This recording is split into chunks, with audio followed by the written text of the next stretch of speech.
Përshëndetje të nderuar, kudo që jeni, paqja e Zotit qoftë mbi ju. Ju falenderoj nga zemra që më dëgjoni, që më shikoni. Ju falenderoj gjithashtu që keni durim dhe që i shikoni videot e mia. Prandaj, edhe duke marrë këtë parasysh, ju kisha lutur që të bëni subscribe, të abonoheni në kanalin tim dhe në qoftë se videot e mia ju pëlqejnë, atëherë e bëni edhe një like. Të kaloj tek tema të cilën kam zgjedhur sot për ju dhe uroj që gjatë kësaj video të mos kaloj dikush ndonjë sportist këndëjpari ose ndonjë bashkëqytetar me ndonjë qenë dhe ta ndërpres videon. Dëshiroj të flas diçka për polemikën e cila është aktuale ditëve të fundit dhe do vazhdoj me siguri edhe pak. Fjala është për Krishtlindjet të cilët si fest po afrohen dita ditës dhe Krishtlindjet do të festohen me 25 dhjetor. Me çka lidhen këta? Kjo fest lidhet me personalitetin e të dërguarit të Allahut, me të birin e Merjemes, me Isaun, paqja dhe bekimi i Zotit qoftë mbi te dhe mbi nënën e tij. Ose thënë në gjuhën e të krishterëve, e vëllezërve tanë të krishterë, Jezusi, i biri i Maris, por ata nuk e thonë këtë, e themi ne me plot dinjitet dhe me plot respekt. Isau, i biri i Mirjemës, i asaj gruaje e cila e vetme me emër përmendet në Kuranin famëlar. Dhe një kaptinë të i është kushtuar nënës së Isaut. Ajo është kaptina Merjem, me numër 19 në Kuran. Prandaj, ne jo që dëshirojmë apo që ngulim këmbë të themi se e duam shumë Isa dhe e duam dhe respektojmë shumë nënën e tij. Por kjo është kusht për ne muslimanët që të jemi besimtarë musliman. Pra ne e kemi për obligim si besimtar musliman, si përkatësi islame që kemi, që t'i besojmë të gjithë të dërguarit e Allahut, të gjithë profetët e tij. Allahu na thot: Amantu billahi wa malaikatihi wa kutubihi wa rusulihi wal yawmil akhir wa bil qadarihi khairihi wa sharrihi min Allahi Ta'ala.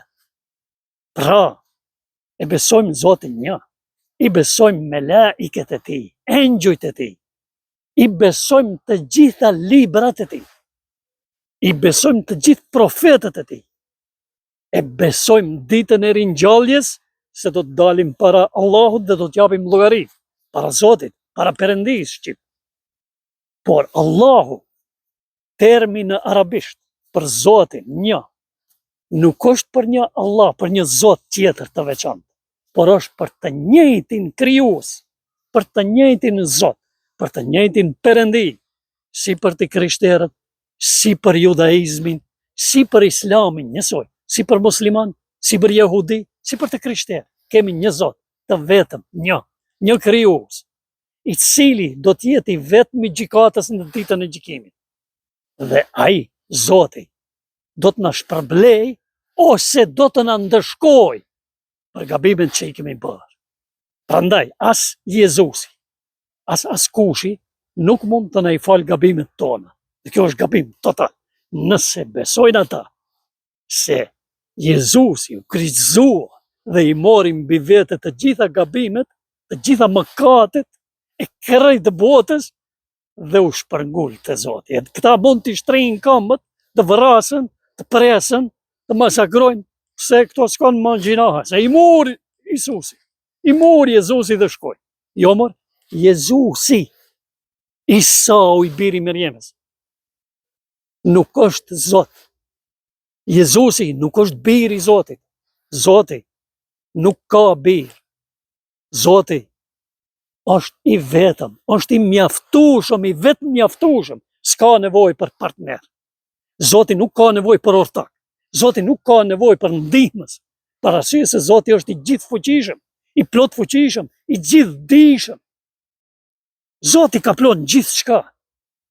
Mbulon gjithçka. Është i pari. Ai nuk ka fillim, as ka mbarim. Krijoi gjithçka. Edhe kur nuk do të ketë asgjë, do të ekzistojë Zoti. Para Zotit do të dalin të gjithë. Edhe Isau i biri Mërjemës do të dale para Zotit. Sipas Kur'anit famëlar. Në surën, në kapitullin El Maide, me numër 5, në ajetin 116, Zoti, krijuesi i gjithësisë, ditën e gjykimit do t'i drejtohet Isaut të birit të Mërjemës dhe do t'i thotë: o Isa i biri Mërjemës, a ti u tha njerëzve se ti dhe nëna jote jeni hyni? Isau do të përgjigjet: o Zot, o krijuesi im, jo, ti e din më mirë se unë, se ti je i gjithdijshmi, se unë nuk e kam thënë këtë. Pra, këto evangelistët, këto ungjillorët, që u frymëzuan 100 vite pasi që Isau nuk ishte më në tokë, pasi që Jezusin Zoti e mori pranë vetes, këta u frymëzuan, u inspiruan dhe bën një përshkrim të jetës dhe historisë së Isau nëpërmjet ungjujve të tjerë, që janë 4 të cilët i kanonizoi Kisha. Kur? Në vitin 325, kur u fut dogma e Trinitetit në mësimet e krishterë, në besimin krishter. Dhe dogmën e Trinitetit kush e futi në krishterizëm? Konstantini i Madh, perandori romak, i cili duke e pa se po i shkëputet nga dora në pjesë e madhe e perandorisë, çka bëri? Për sy e faqe u konvertua në krishterim dhe e thiri koncilit e Niceas, që është qyteti afër Stambollit, që sot quhet Iznik. Dhe në Nicea të vitit 325 u hodhën themelet, ai fundamenti, ajo dogma e Trinitetit, i Ati, i Biri dhe Shpirti i Shenjtë. Dhe në atë koncil morën pjesë mbi 300 peshkop. Në mesin e tyre edhe njëri nga Aleksandria me emrin Arius, i cili nuk u pajtua asesi që Jezusi të quhet biri i Zotit dhe Zot. Por çka ndodhi pastaj? Pasi që kjo u miratua nga koncili me presione të shumta, dhe ajo pjesa e peshkopëve, të cilët nuk pajtoheshin me këtë doktrinë të Trinitetit dhe me doktrinën që Jezusi të shpallet Zot dhe biri i Zotit, ata këmbgulnin që Jezusi është i dërguar i Zotit, është profet i Zotit, dhe atij ja shpall ungjilli, ja shpall ingjili. Dhe çka ndodhi? Më pastaj ato u përngjekën, disa u vranë, u masakruan. Dhe prej atëherë, pra rrafsh 1700 vite më vonë, askush nuk guxon ta përmend fjalën dhe të dëshmoj se Isau, apo Jezusi, si thonë të krishterët, është i dërguar i Zotit, është i biri Mërjemës dhe nuk është biri i Zotit, është profet, është njeri, e ka krijuar Zoti, sikurse që i ka krijuar të gjithë njerëzit e tjerë. Zoti e ka krijuar edhe Musajin, para Isaut, e ka krijuar edhe Ibrahimin apo Abrahamin, para Isaut, babana e të gjithë profetëve. Ibrahimin. Prandaj, 100 vite pasi që Isau kaloi tek Zoti, dolën këta të ashtu quajtur ungjillor, Markus, Mateus, Johannes dhe Lukas, dhe shkruajtën, apo Markusi, Mateu, Luka dhe kush Gjoni në Shqip. Shkruajtën këto çka? Ungjij. Këta ungjij që pastaj u kanonizuan, sepse kishte edhe shumë të tjerë. As njëri me tjetrin nuk përputhen as kund, hiç, s'ka harmoni as pak. Kurse Kurani i muslimanëve, Kurani në Islam, libri famlar, libri i shpallur nga Zoti, libri që ju shpall profetit të fundit, vullës së profetëve, Muhammedit, paqja dhe bekimi i Zotit qoftë mbi te, është tash 1400 vite në origjinal, i vetmi libër hyjnor që ka mbet në origjinal.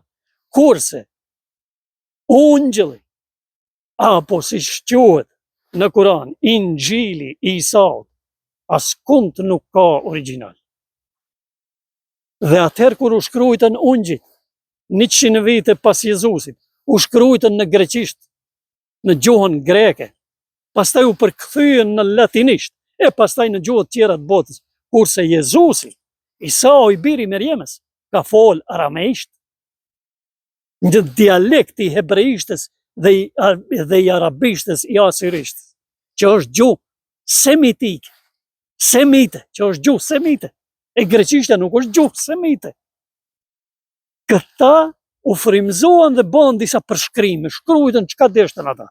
Normalisht se ka edhe elemente aty që janë shpallë Isau. Por ungjit që janë sot në qarkullim, ato nuk janë shpallje të Zotit. Ato nuk janë shpallje që ju shpallën Isau. Dhe këtu nuk ka nevojë të polemizojmë. Këtë e thonë, e vërtetojnë të gjithë, edhe ata të cilët thirren në krishteri. Por s'ka guxim sot kush të dalë dhe të thotë jo mër, Jezusi është profet, është i dërguar i Zotit. Dhe ne, muslimanë, dëshirojmë që vëllezërit tonë krishterë të kuptojnë këtë dhe të betohen para Zotit, të nënshtrohen vetëm para vullnetit të tij, duke dëshmuar se nuk ka Zot përveç Zotit, dhe se Isa është i dërguar i Zotit. La ilahe illallah, Isa Resul Allah. Pik, thjesht. Kjo do ishte shpëtim për ata, sepse Allahu, ditën e gjykimit, nuk do e fal partneritetin që është bërë atij, ortaklëkun që është bërë Zotit, sepse ajo quhet idhujtari, ose në termin arabisht shirk, kur i bën shok Zotit. Këtë nuk e fal, sepse Allahu kërkon nga ne që ne të besojmë një Zot, të vetëm, i cili krijoi qiell dhe tokë. Rabbus samawati wal ard, Zoti i qiellve dhe i tokës. Allahu nurus samawati wal ard, Zoti është drita, është shkëlqyesia e qiellve dhe e tokës. E kur t'i marrim, t'i shqillojmë, t'i shohim se çka në qiell dhe çka në tokë, ne e kuptojmë që këto janë shenjat të cilat Zoti na i ka manifestuar që ne t'i shfrytëzojmë dhe t'i bindemi atij me plot besim se ai është krijuesi i vetëm i gjithçkaje. Dhe në fund, pa polemik, pa kurfar pompoziteti, Jezusi nuk është biri i Zotit dhe nuk është Zot, është profet, është i dërguar i Zotit. Prandaj, larg bërjes shok Zotit, larg bërjes partneritet Zotit. Sepse kjo është rëshqitje nga besimi monoteist. Prandaj me do farloj spjegimesh, me do lloj akrobacione se Triniteti prapë se prapë është besimi në një Zot dhe se Zoti, Biri i Zotit dhe Shpirti i Shenjtë në fund janë një, jo. Njëshmëria e Zotit, njësia e Zotit, tauhid e quajtur në arabisht, është e shenjtë. Nuk ka si të shpjegohet. Nuk ka si çka t'i shtohet asaj. Zoti është një. Dhe të gjithë të dërguarit e Zotit janë të dërguar, të zgjedhurit e tij. Por nuk janë zotra. Dhe nuk janë biri i Zotit. Bijtë e Zotit jemi gjithë ne. Ai na ka krijuar. Na i ka dhënë shpirtin dhe trupin.